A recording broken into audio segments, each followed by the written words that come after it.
اکنون دوستان عزیز و ارجمند، تشویقگران و طرفداران گوشتن طرز جودو به مرحله فینالی رقابت‌های وزن تا 90 کیلو خوش آمدید. کامرانشاه استاپریان است با جودوگی یا همون کیمانوی کبوت روی تصویرهای ما و شما. پس از چند لحظه با حریف خود از ژاپن کوسوکه ماشیاما بهر به دست آوردن عنوان قهرمان آسیا مراتبه سیوم تلاش میکند. یعنی کامرانشاه استاپریان دو مراتبه عنوان قهرمان آسیا را به دست آورده است. آن هم باشد سال 2016 ماه اپریل در مسابقات قهرمانی آسیا برنده مدال طلا شده بود و تکرارا در سال 2017 نیز عنوان چمپیون آسیا عاید به جودو را به دست آورد. همکنون برای به دست آوردن عنوان چمپیون مراتبه سیوم تلاش کرده است، اما این بار حریفش اشتراکچی و یا همان ورزشگری که سال 2018 در مسابقات کشاد اروپایی مدال طلا به دست آورده است، هرچند قدم های نخستین خود را در جودوی جهانی میگذارد ورزشگر ژاپنی کوسوکه ماشیاما، ولی همونطور که میدانیم وطنداران گوشتن جودو در عرصه جهانی از خود یک هنر و استعداد فوق‌العاده نشان میدهند.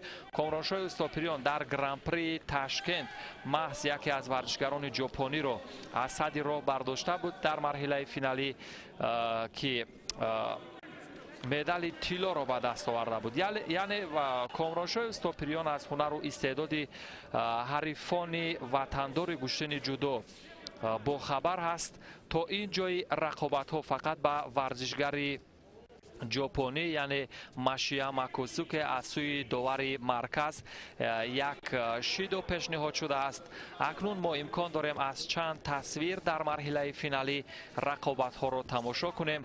موقعیت ها برای کامرانشاه استاپریان همون سمای نگ و دیگر روش های پرتابی که اصول های یعنی هلوک از پیش پای، همون آگروما و بعضی از روش های پرتابی از پیش پای تایوتوشی و دیگر روش های یا همان اصول های ضربه آیی که کامرانشاه استاپریان در عین استفاده کردن آنها بسیار به مورد و سری وقتی حریفان را مبهوت میکند. و اما یک عملکرد ورزشگر ژاپنی این 100% ایپون است.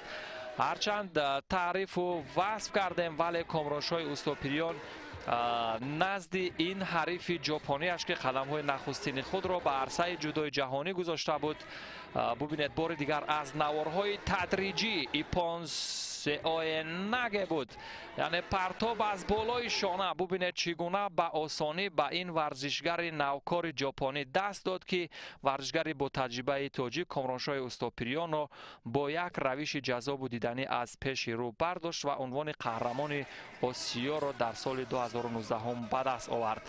کامرانشاه استاپریان نه این وزری بهاگذاری گشته است دوستان عزیز. وزری و کامرانشاه امکان دارد برای به دست آوردن عنوان قهرمانی مراتبه سیوم، ولی فرصت 1 دقیقه و 38 ثانیه دیگر تا انجام وقت اساسی باقی مانده است و خواهیم دید تا کدام حد از این موقعیت استفاده میکند کامرانشاه استاپریان. به هر حال در مقابل وطنداران گوشتن جودو عملکرد نشان دادن این هم یک استعداد و فعالیت یا روش های خوب رو تقاضا میکند. ببینید مراتبه دیگر هم این ورزشگر ژاپنی وزری عوضت ایپون گرفت. ببینید مراتبه دیگر، ولی اینجا داور مرکز ایپون بهاگذاری نشد، چون که این بار یعنی این مراتبه که ورزشگر ژاپنی یعنی همین عملکرد پرتابی رو بار دیگر ببینید از زاویه های دیگر میبینیم.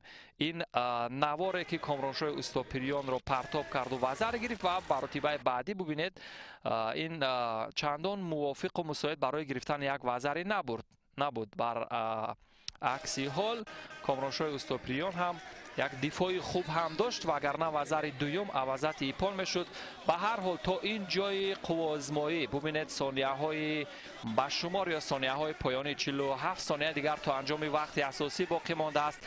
از این موقعیت ها کامرانشاه استاپریان را میباید که خوب و سری وقتی استفاده کند، در صورت غیر برنده مدال نقره می شود که این نیز یعنی یک افتخاراتی خوب است. ولی ببینید پای و پای روش یا همان عملکردهای پرتابی، اصولهای پرتابی نوکوز یک پای دیگر از سوی ورزشگر ژاپنی ماسویاما کاسوکه استفاده می شود. کامرانشای استوپریان باشد، ثانیه های بشمار و پایانی وقت اساسی را می باید که خوب استفاده کرد. اما همینجا موقعیت برای یک مرتبه حداقل پرتاب کردن و برابر کردن نتیجه هست.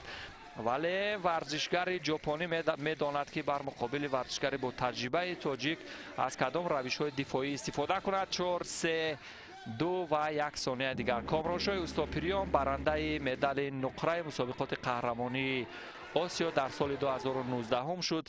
این دستاورد هم دستاورد خوب است. مدال نقره از چمپیونات آسیا به دست آوردن میان اشتراکچیان از 40 کشور قاره آسیا، حدود 174 مرد که اشتراک میکرد.